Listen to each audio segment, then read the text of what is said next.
Hi, I'm John Rogers. I created the show Leverage and wrote Transformers, and you're listening to GenreTainment. Hi, everyone. Welcome to another episode of GenreTainment over here at sci-fi-pulse-radio.com.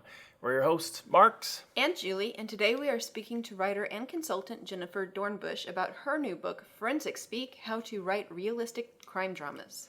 She gives us the scoop on how real forensics works, how to apply this information to writing and filmmaking, and how her unusual childhood led to her fascination with the field. Now, before we get started with the interview, we wanted to point out that the music you just heard at the beginning of the show was a snippet from the theme song for our web series, Reality on Demand. It's a song composed and performed by our friend T-Shawn Hardy. You can find our web series at realityondemandseries.com. Also, before we go to the interview, I wanted to give a quick shout out to my friends at the sci-fi web series Aiden 5. Hi, Aiden 5. Currently, Aiden 5 is filming season 2, and I had the pleasure of joining the crew as a fight choreographer. I also took a few, pictures and behind-the-scenes videos, and well, let's just say you'll see my face at least once, if not more, in season 2. Good thing is they have a workaround for that. Aww. I hope I don't scare away their audience. They are a great group to work with, and I look forward to working with them some more. I think the fights we have set up are going to look awesome. It is safe to say that if you enjoyed season 1, I think you're going to love season 2. It's not a spoiler to mention that you can be multiple people because of clones, since it's season 2, right? Yeah, you'll see me. I'm different people. I have backstories that I've created. He worked out backstories for each one of them for a full 5 seconds, I think, before each one. So I think one of my characters needs to start like a Facebook page. Yeah, you should. Do you go by numbers, or do they have different names? I don't know. I know they have names, I think. Yeah, they have names. They have names. I'm sure there's Facebook in Aiden 5's world. Sponsor, even. We could do that, yeah. Maybe it's Clone Book. Clone Book. Clone Book. Okay, Aiden 5, start Clone Book. This could catch on. Yes. Okay, so anyway, that's enough of that. Now let's get started with our featured interview for today with writer Jennifer Dornbush. You're listening to GenreTainment, and this is Marx and Julie, and today we are speaking to Jennifer Dornbush, the writer of Forensic Speak: How to Write Realistic Crime Dramas. So welcome to the show, Jennifer. Thank you. Well, you have a really interesting background you talk about in the beginning of the book. Talk about your family background as the daughter of a medical examiner and how that kind of shaped your view of the world and eventually would evolve into this book. Can you tell our audience a little bit more about that? Sure. Yes, I grew up in northern Michigan in a home where my father was a medical examiner, and the county medical examiner office was actually in our home. And so pretty much everything related to death investigation came to our house, except for autopsies. Those were actually done at the county hospital. But he worked in that field for about 23 years, so the entire time while I was growing up, I pretty much had a firsthand look at death investigation, and many times it involved the family going out on investigations or helping him with paperwork and such. So it was very much a front seat to that world. That either sounds like the greatest way to grow up or the quickest route to a lifetime of therapy. I know.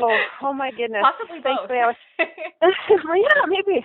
I know my therapist at one time when I was telling her about some of this, she's like, "Oh, I'm so sad for you." And I was like, "Sad? I had the best childhood in the world." Well, it was very intellectually stimulating. Yes. It was. We literally would talk about cases around the dinner table. So, yeah, we learned a lot about science and human nature. And see, a lot of kids nowadays aren't lucky enough to have discussions around the dinner table at all. Right. Yeah. In fact, when I was learning to drive, my father's requirement for us as new drivers before we could get our license was that we had to accompany him on a case, an fatality scene where the driver had been killed by drunk driving. Oh, that's brilliant, actually. I bet you are a very careful driver. I never drank and drove in my life. So, yeah, he wanted to really press home there's a lot of drinking and driving accidents, fatalities, so he really wanted to press that home. Yeah, so... It worked. So, I'm assuming then, did both you and your sister get equally, interested in this field as a result? Was that something that when you were a kid, you were like, yeah, that's what I want to do? I was completely, utterly embarrassed of it. I wanted nothing to do with it. I didn't tell my friends about it. Yeah, I tried to sweep it under the rug. So I was completely embarrassed because this is like way pre-CSI. So you didn't see, it just wasn't as popularized as it is today. Now everybody knows what it is and understands, but back then it was just really odd and weird. And I thought, I would tell people, well, my dad, when they'd say, what's your dad do? I say, oh, he's a medical examiner. Well, what's that? Nobody even knew what a medical examiner was. And I would say, well, he investigates deaths and he does autopsies. And they'd be like, what's an autopsy? so yeah, so that was the world we were living in. It made you sort of like the Addams family, so you wanted to definitely not. Yeah, yes. But my sisters didn't really talk about it much either. But I think you embraced it a little bit more later, right? Because there's a story in the book about a skeleton. Yes, we had a skeleton, a actual human skeleton that lived in our barn, and his name was Sam. And we like to play tricks with him.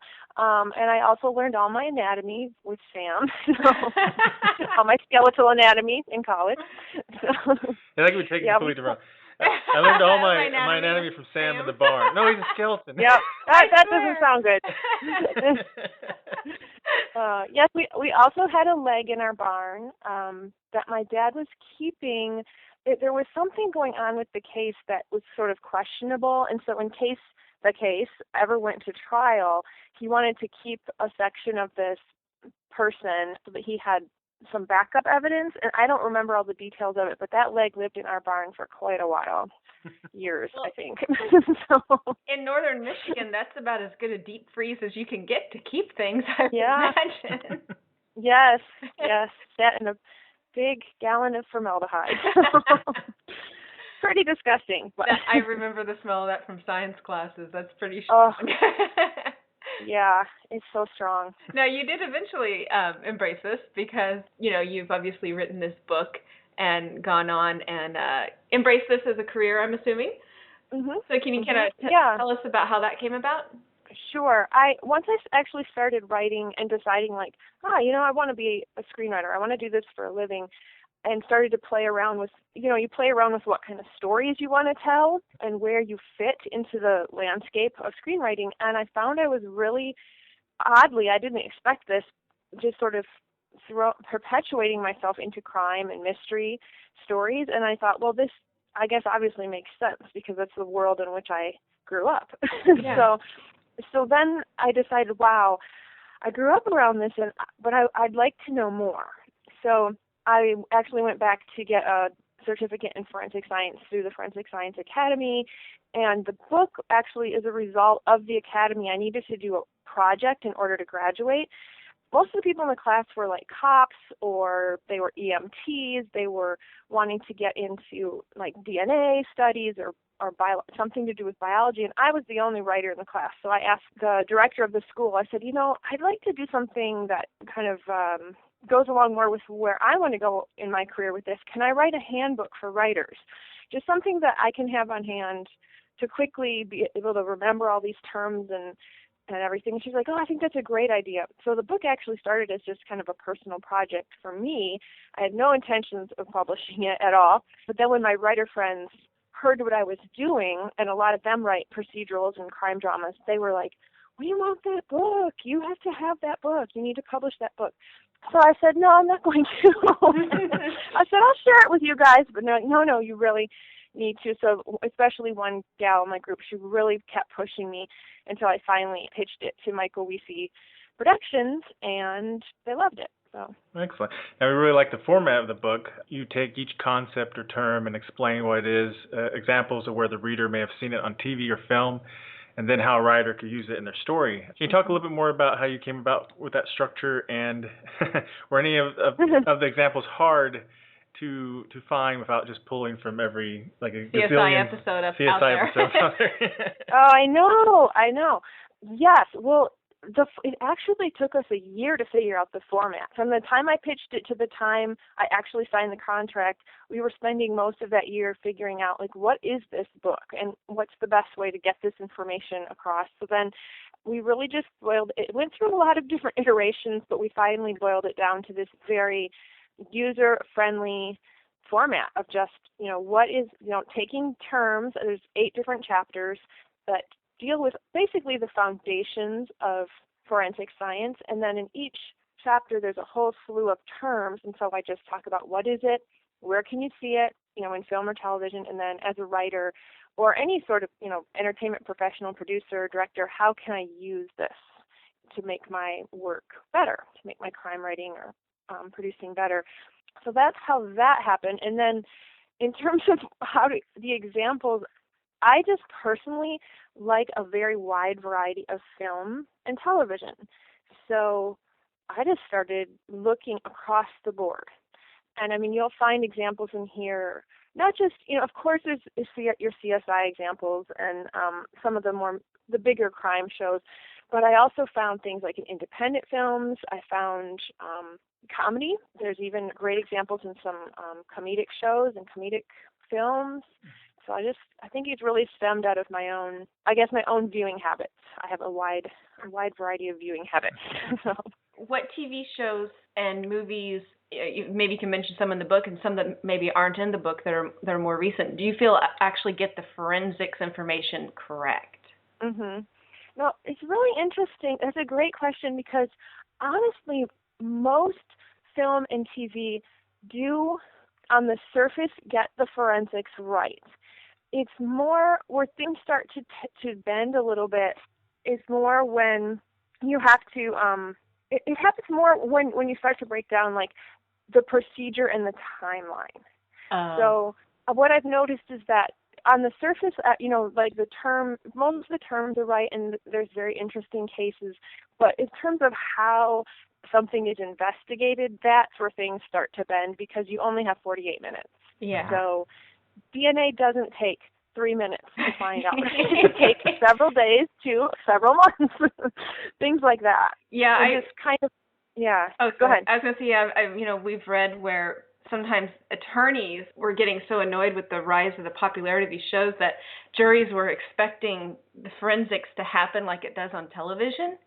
And I remember, if you look at news online and, there's a high-profile death of, some famous musician or whoever, and they're like, and then the toxicology results will be done in 6 to 8 weeks, and people are like, it's obviously a cover-up. Why is it taking that long? And it's like, well, it takes that long. It's not a television show. It really does take a while. It does. And I mean, I know some of the coroners and investigators down at the LA coroner's office, and I've heard from them firsthand, like when Michael Jackson died. I mean, it did take, I think, 8 weeks or more I think it was more actually. I think it might have been up to 6 months to actually get all his toxicology results because death is the great equalizer, and he got put in the queue. Yeah. Like everybody else. Yeah. So, it's not like that's the only person that died in LA that week. Yeah, right. Exactly. So it's things like that where you kind of have to fudge or speed up procedure to get things done in 48 minutes. Yeah, I guess it would be a pretty boring show if every episode was, then halfway through and 6 months later and then continue the story. Yeah. I mean, obviously there's some things they show that are just blatantly just not how it's done, but there's usually what I've noticed is they're really quick blips, just quick moments on the screen. So is there a particular TV show or movie that you could think of as the most accurate forensic type shows? Honestly, like when you're looking at like your CSIs and your NCSIs, they do a good job. I mean, I kind of think they're all about as accurate as they possibly can be within the parameters that they're working. Yes. And I mean, the thing is too, like all these shows, they have consultants. They talk to the coroners, they talk to the police officers, they talk to lawyers. So they try to start, what I've noticed, they try to start, from talking with writers who worked on these shows, they try to start with the best, the most truthful, authentic representation that they can. But then story happens. And they need more conflict or they need drama. Yeah. So then it's not like they're trying to purposefully not do the research or twist things around. But, they start with the best they can, and then some things have to get tweaked. And coming at it from a writing perspective, you can recognize, that needs to be, I can see why they did that because of the story. So you do have a chapter on blood splatter, and you referenced Dexter a few times, which we really like that show. So how accurately does that show handle the blood spatter evidence? I'm going to be honest, I've only watched most of the first season. And the very first episode, the pilot episode, they do a really good job. And then I kind of noticed from there they really pulled back a bit on actual blood spatter investigation because it's really complicated, actually. Yeah, it's very complicated, and it's kind of mundane, really. It has to do a lot with math and algebra and geometry, and that's not very exciting all the time. Having Dexter run around and try to hide bodies is probably a little more interesting than having him crunch numbers at a computer for an hour. Just a little. Yeah. Plus, I want to see his love story, It's very interesting. It's way more fun than math. Yeah. Although I know some people that think math is more fun, so you never know. Well, I know some of those types too. No, I think they do a good job of layering it in enough to bring us through the investigation. Yeah. And do they actually do I imagine they do, but they do the whole string Yeah, thing? that was interesting. I'd never seen that before. What was this? He has, he's trying to map out where the blood was, and he puts, yarn, suspended to try to visualize where it comes from and explain it to people. Yeah, the string system. Mm-hmm. Yeah, that's still used pretty widely, but there's also more computer generated kind of models that just don't take as long. I guess the string is lower budget, looks good on TV. Yeah, it's very. Yeah, it looks like you're really working. I think if I was acting in that, I would just be more concerned with not slipping on the fake blood and falling. Exactly. Okay, and real blood is just as slippery.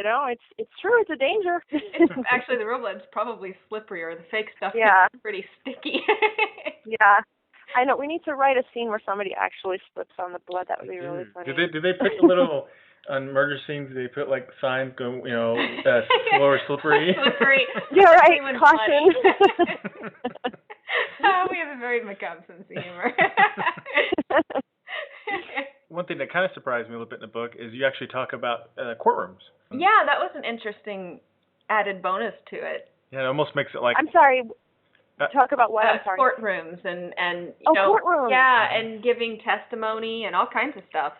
Mm-hmm. Kind of makes it's almost like a Law and Order manual for writers, because you get how to catch the criminal, but then how the whole court system kind of works for the investigation.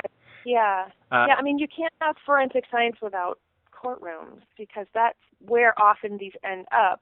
You're doing these investigations because a lot of times they're going to end up in court. So then what? Yeah. Not if you're Dexter. Yeah. No. He somehow I think if he walked in and put his hand on a Bible, it would burst into flames.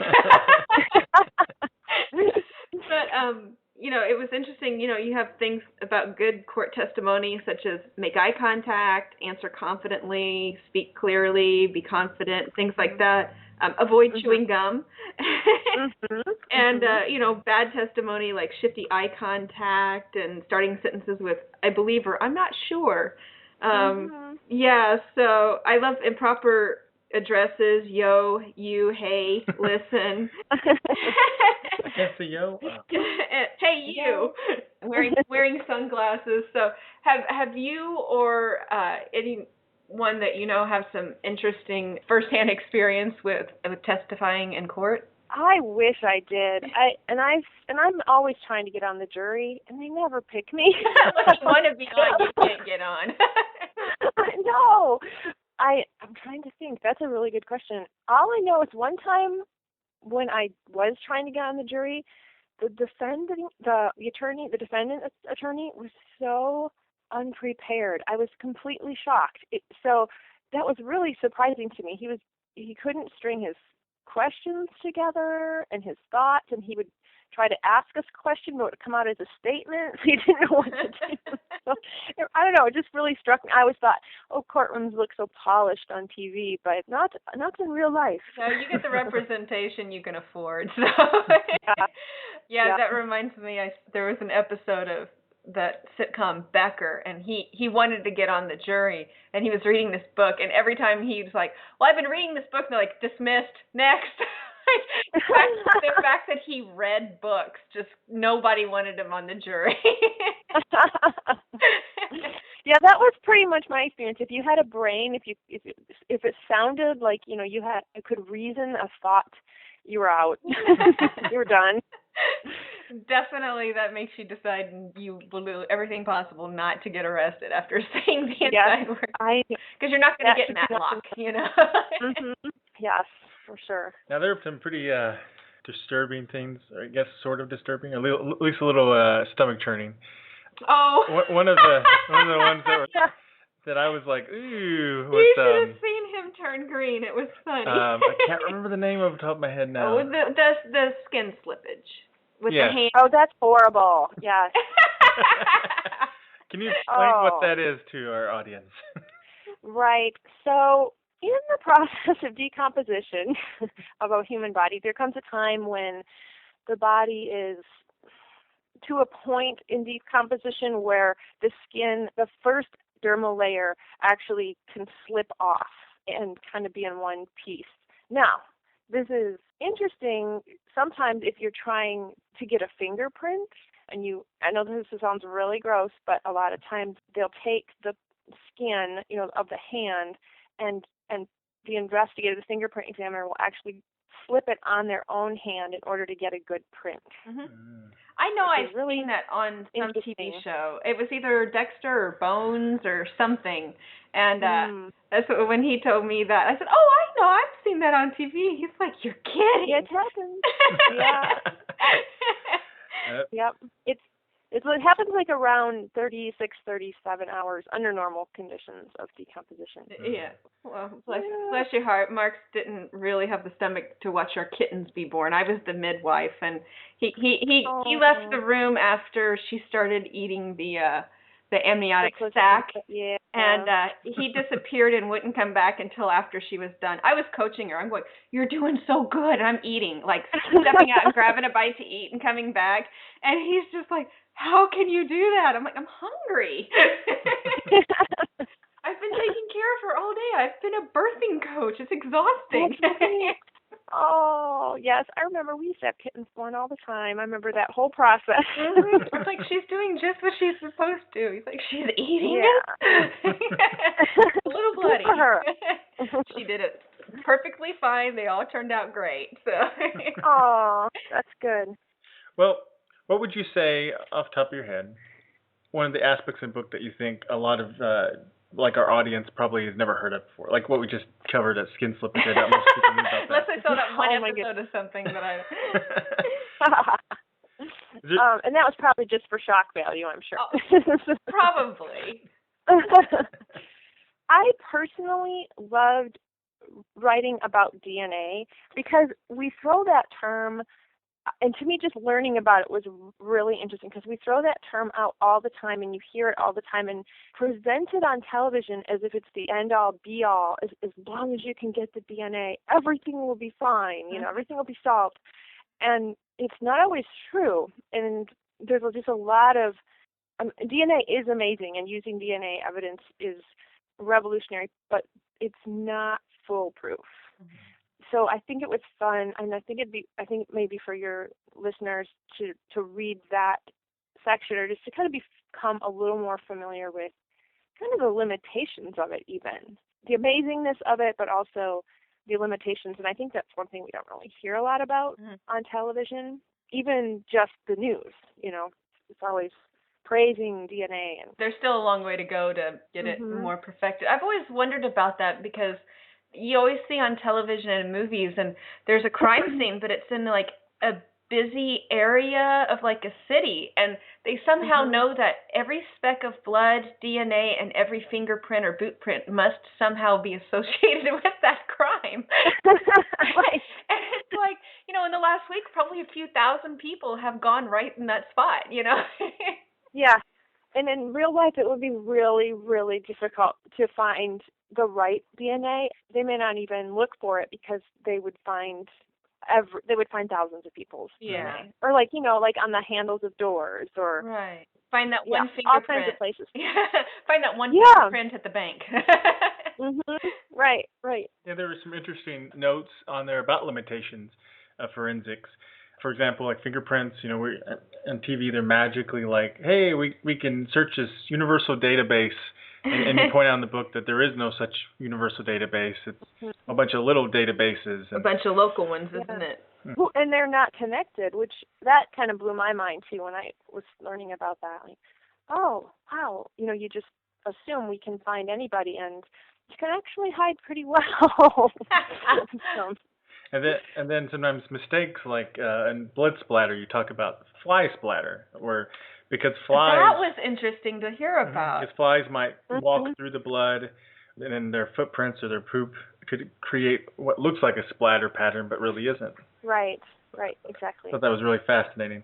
So I would imagine there are some insects that are drawn to a fairly, any place there's a death, you're going to have insects kind of making their home there pretty quickly. How quickly does that happen? Very quickly, within the first hour or less. I know, that was, very, very that was quickly. another gross part.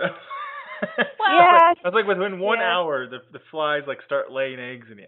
So it makes me wonder, what is it that triggers those flies to go, okay, it's okay for me to go ahead and start laying eggs? I mean, how do they know you're not sleeping or something?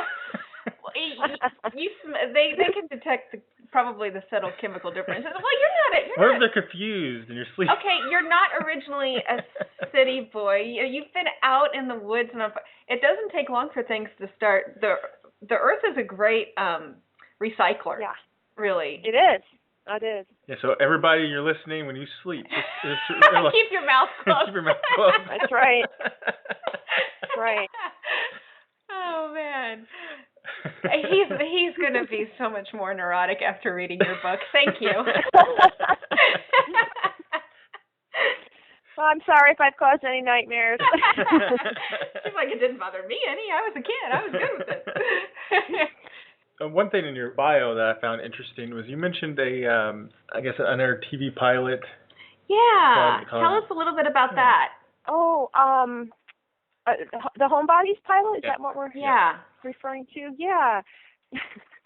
Yeah, so this is a half-hour pilot that I wrote with two other writers, and it's very loosely based on this family, my family actually, but this quirky family who has the medical examiner's office has been closed in the town because of budget cuts, and so the dad decides he's going to move it into the home, and the family embraces it, and they kind of have little adventures. They're just trying to be a normal family with normal family things. Like in the pilot episode, the daughter is getting bad grades in school, and she doesn't want to be there because she thinks it's boring. She's really smart, but she's just bored with school, and so that's kind of the challenge that she really wants to be working with her dad because she thinks it's more exciting, more fascinating. So it's just kind of a normal family things that happen, but then bodies keep coming and appearing every week. So it's very, very, very light in the procedural and more just about how this family operates in these very unusual circumstances. That sounds interesting. We'd like to see that. Me too. Fingers crossed. More meetings. Yeah. Good luck with that, because that does sound like a really good show. Mm-hmm. I think we created a new genre, forensic comedy or something. Well, I mean, zombie comedies, if you can make comedy out of zombies, you can make it out of forensics. Exactly. And, you got to lighten the subject up a little bit, Yeah, well, you'd have to. I mean, you have to be able to just sort of intellectually detach and then also have a little bit of a macabre sense of humor from time to time because, I mean, your life would be so depressing if you didn't. Yeah, fortunately, my dad had a really good sense of humor that around all this that passed down to us. So, yeah, and my poor mom, she's a saint, my mother, what she put up with in that house. So she developed a pretty good sense of humor, too. And she was okay with the dinner conversations and everything? Oh, yes. Oh, yes. Well, their first date, see, I say, she knew what was coming because their very first date that they ever had, he took her down to see his cadaver in medical school. And she didn't run. Nope. That was their first romantic date. Let's go see my cadaver. That's a perfect test. Yep. I think I'm going to put a term on it, forensic comedy. There you go. Yep. Yeah, I like it. Talk to the networks. Yeah. We'll get the word out. Mm-hmm. Now, you also teach workshops, correct? We saw that on your website. That's true. Can Yes. you tell our listeners a little bit about what those workshops cover and how our listeners can find them? Sure. Right now, I have one scheduled at the end of April through the Scriptwriters Network. And basically, this particular one is just going to be on writing the killer procedural. So it's more about how you structure procedurals and what elements have to be in there, what kind of characters you need, what sort of mystery elements and evidence and that needs to be in there, and then basically just the structure, how you should structure the killer procedural. And let's see, Scriptwriters Network is hosting it at Showbiz Store and Cafe on April 27th from 1 to 3. So now, with all of this forensics information out there, and even though DNA isn't 100% reliable, it's still, a big jump in what everybody's able to do. And it's a good-sized book with all this information. How likely is it that someone could commit, like, the perfect murder that they'd never get caught these days? The sad truth of it is kind of easy. And it's not because we don't have the knowledge or the ways of finding things out. It honestly comes down to manpower and resources. Resources. There's an amazing article, and I reference it in this book, and it's actually not an article, it's a whole study that NPR did a year ago called Death in America. And they spent a year literally going around the country looking at the medical examiner and coroner systems in the whole United States and sort of rating them and finding out what kind of resources they had and what was going on in there, for the good and bad, and finding out in a lot of places, just resources and staffing are either very low or they're undertrained. For instance, coroners don't have to be doctors. It could be your local plumber, because if you have a coroner system, it's usually voted in or elected. So your coroner could be your local electrician or a farmer who's out there investigating all the deaths in that county. I always thought that was weird. It is weird. You go vote, and it's like vote on coroner. It's like, I don't see like MD after their name on either one of these. No, but if you have a medical examiner system, then that's a whole different ball of wax. They have to be medical doctors. They have to be trained to do this. But even so, they may not be trained in actual investigating, because it's a whole different. Forensic pathology is very different than just medical practice. So knowing what to look for. So that's honestly, from what this study says, a lot of people are getting away with murder. I'll say, let me rephrase that. What are the chances of ever actually getting caught? Yeah. Scary. Scary chances. But we do not condone murder. And yeah. You want to make sure if you're going to murder. Disclaimer. Well, we love Miami. We've been down there a few times. That's sad that's what we think of when we say murder. Yeah, because we watch Dexter, and almost every time we watch it, we laugh and say, I wonder how many people in Miami or on their police department or just citizens get so annoyed because it looks like there's like a gazillion serial killers just hanging out. Oh my goodness! The weather's good. And they almost never, if they catch someone, it's not the right person. Half the time they don't catch them. This is not good PR. But it's a good show. Yes, it is. It is. It's not real good advertisement for the city of Miami, possibly. No, poor Miami.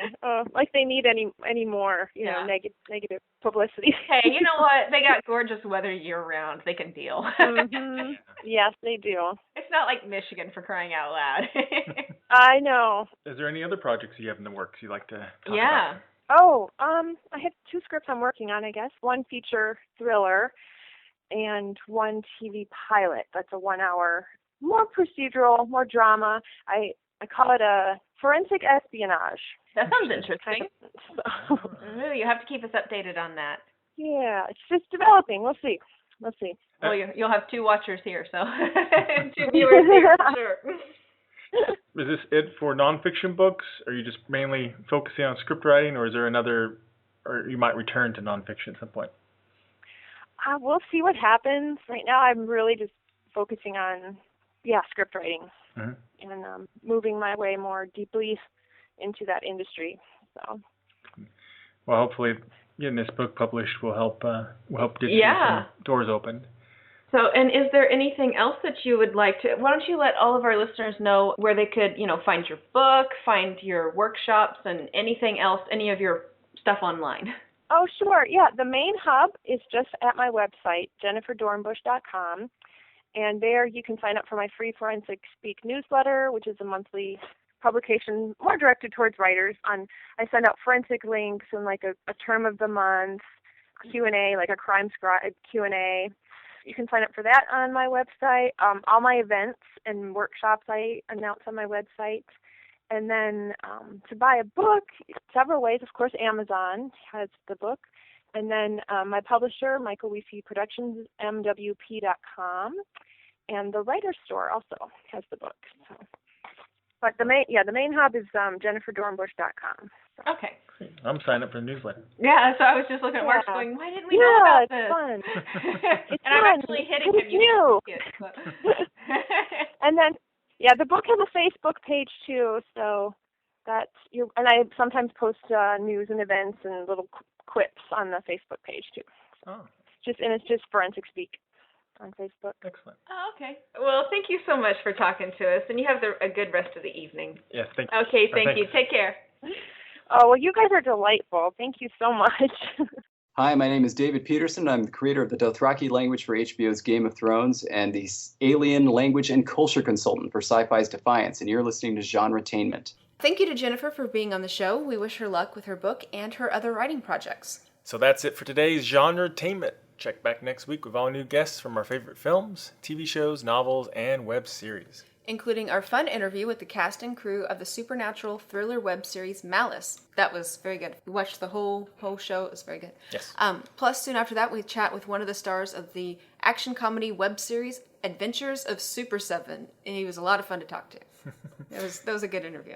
And don't forget, you can check out all of our past episodes in the archives at sci-fi-pulseradio.com.